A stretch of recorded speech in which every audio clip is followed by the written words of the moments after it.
Sasa tuko tunaenda kwa mlima huko, unajua huko mimi nitafika huko juu, au watu najua watasikia njaa, watu watatufuata wengi, watu 1500 unajua ni mchezo. Sasa natafuta watu sasa, unajua hapa tuko wachache.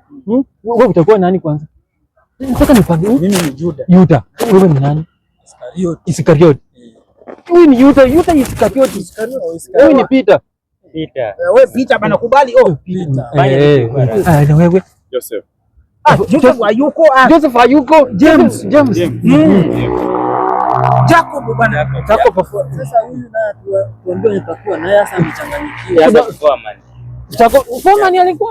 Foreman hakuwa. Huyu anatufuata tu kuweza kukula vitu huko kwa nini huko kwa mlima. Utawika hata wika mara tatu. Sawa. Nataka niende nifanye miujiza. Chakula itakuwa mingi mtakula. Alafu niliona mmetembea na msichana simuita.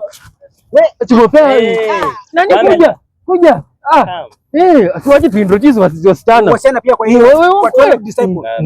Unajua lakini Yesu siko ubaya. Kwani umeanza kuchanganyikiwa? Yesu ni mwanaume.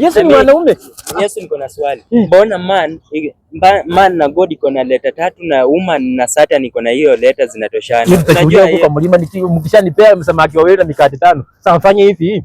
Huyu msichana nitabeba samaki 2. Lakini samaki wasichana wanakutanga mikutano leo. Njoo nimesahau lipstick. Sawa. Huyu ataniosha miguu. Yeye ataniosha miguu. Ataniosha miguu. Siwezi msichana ndiye aliosha miguu. Sawa twende. Atakuwa na Atanyesha miaka 12.